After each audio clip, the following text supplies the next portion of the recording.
Now, the very important discussion, actually set आपका नाम, it comes inside the algebra. Algebra के अंदर आता है. And set means the theory of set was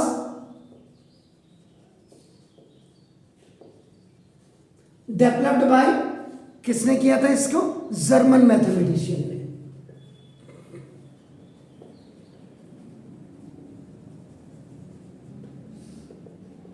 And his name was George Cantor. When he was born in 1845 and died in 1980. Known as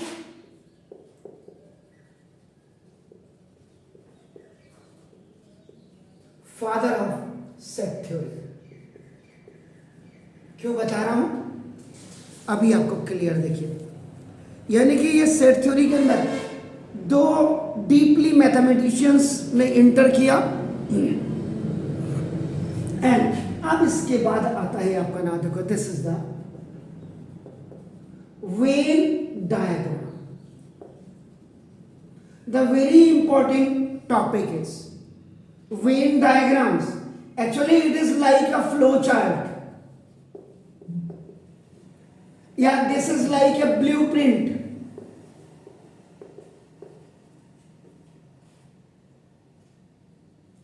So whenever we are constructing a house,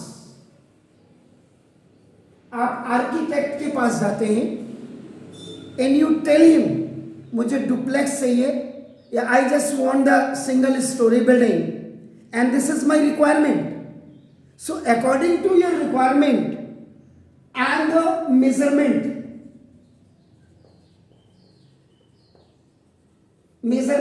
of the plot, वो क्या करता है? Architect का काम क्या है?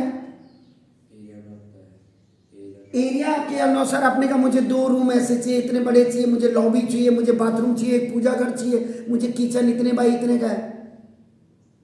तो means in a very small area, if you are just constructing a beautiful house does not mean that it is a luxurious house.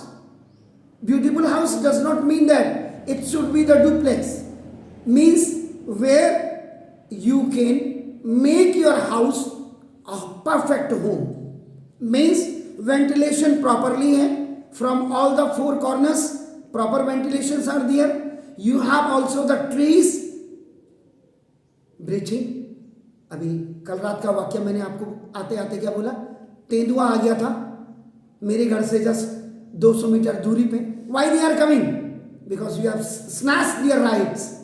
आप दूसरे का घर छीनोगे तो वो भी आपके घर के अंदर घुसेंगे ना. जैसे कहते घर के अंदर घुस के मारा. तो दिस इज द, तो वही तो ब्लूप्रिंट तैयार करना आपका ना, to prepare the blueprint exactly according to your measurement, according to your plot, a beautiful house you have to construct. Beautiful house की मीनिंग मैंने आपको बता दिया. So now in set theory, the question which is related to you, either it is a subset, it is a complement, it is the universal set, it is the additional set, जिसको आप क्या कहते हैं, common आपका जो होते हैं, जिनको ऑपरेशनल जब आप पढ़ेंगे तो इसमें यूनियन सेट जिनको आप कहते हैं, या इंटरसेक्शन ऑफ सेट्स आप कहते हैं, या डिसजॉइंट सेट्स आप कहेंगे, डिफरेंट सेट्स आप कहेंगे. इनमें सब तरह के जो आप कहते हैं सिमेट्रिक डिफरेंट सेट्स आपका नाम. हाउ यू विल आपका represent these sets Venn diagram के हिसाब से भी आप the question can be solved. यानी कि any question which is related to your this sets, so now they can be solve by either by the operational method or by the Venn diagram method. तो समझ रहे हैं आप? तो Venn diagrams are the flow charting, the blueprints. And if you are a very best architect, a student is also the architect and teacher are also the architect. आपका नाम देखो कैसा. तो ना most, ये देखिए, what is the meaning of this? Most of the relationship between sets. Diagrammatic, you can say the diagrammatic representation.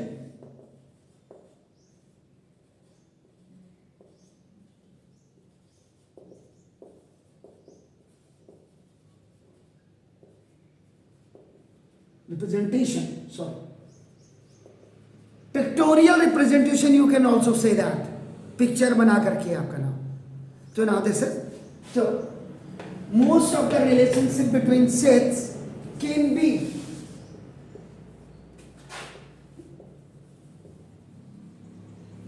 represented by means of diagrams.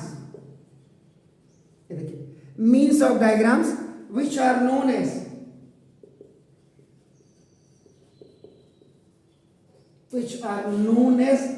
Venn diagrams.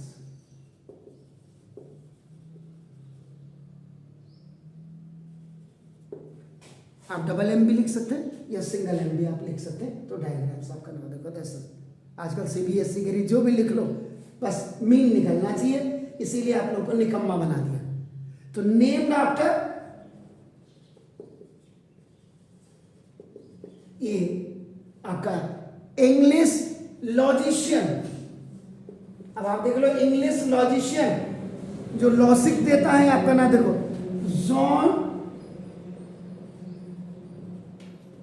When.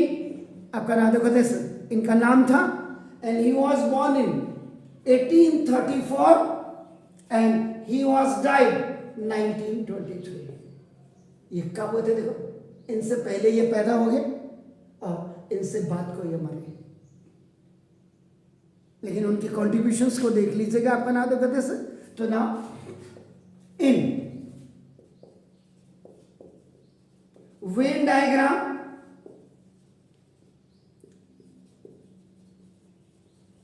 Generally the universal set, इसका मतलब universal set का होना जरूरी है. इस universe ही नहीं होगा तो हम क्या खाक करेंगे यहां. तो नाम देखो तो represented by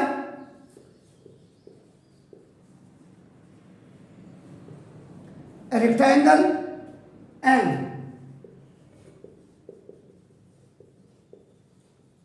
all other sets under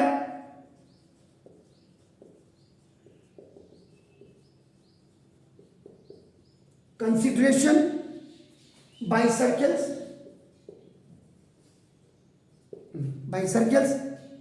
या एलिप्स से भी आप बना सकते हैं. ETC सर्किल जो बिल्कुल गोल होगा और जो except is known as ellipse. आपका नाम देखो this ellipse. Now within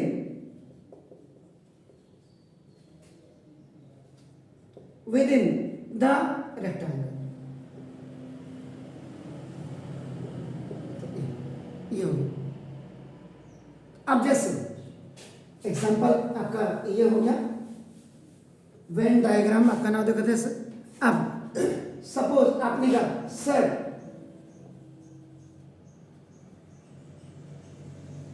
please show me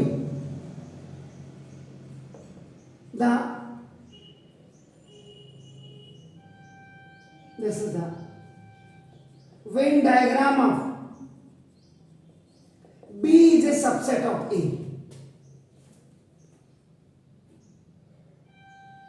B A का सबसेट है. द मीनिंग इज, अगर आप इसको देखिए देखो A इज इक्वल टू, आपने देखो A B C ये आपने किया and B capital B, this is the another set. और इसको देखो यानी कि this A belongs to B as well as A belongs to capital A हो गया आपका नाम देखो this.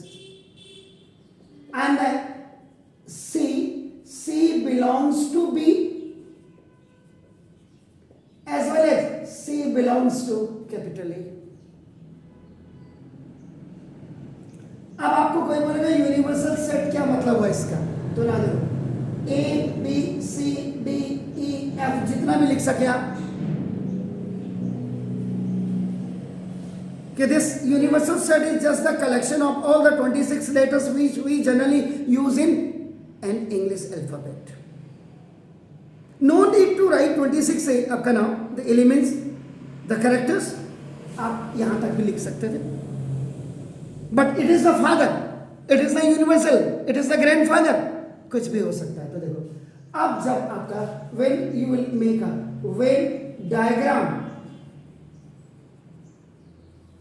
जब आप इसका वेन डायग्राम बनाएंगे तो देखो फर्स्ट क्या बोला है, in Venn diagram generally the universal set is represented by a rectangle in all the other sets under consideration, इसके अंडर कंसीडरेशन होना चाहिए। तो first you will make a rectangle and this rectangle will आपका, आप U को अंदर भी लिख सकते हैं, इन यू कैन राइट आपका यू बाहर भी लिख सकते हैं, there is no matter where you are writing. अब ये नहीं कि यू यहाँ रेक्टेंगल ये यूनिवर्सल सेट यहाँ बनाया यहाँ लिख रहे, नहीं, उसके कहीं पे भी आप किसी भी कॉर्नर पे, और कॉर्नर पे लिखेंगे तो अच्छा रहेगा। अब आप करें what B is a subset of, B A का बच्चा है, तो पहले तो grandfather, father, this father is this या mama, grandmother, mama, and you. तो B is a subset of A, आपका ये हो गया। तो नाम देखो this. And if somebody will say A is a subset of B, so B will be out and A will be inside. तो ये ऐसे फिगर बना करके आप इनको, लेकिन it is totally depend upon the practice पे आपका डिपेंड करती है। तो ये बेसिकली कि वेन डायग्राम क्या है और ये कैसे करेंगे, तो इन पे हम वो करते हैं। प्लीज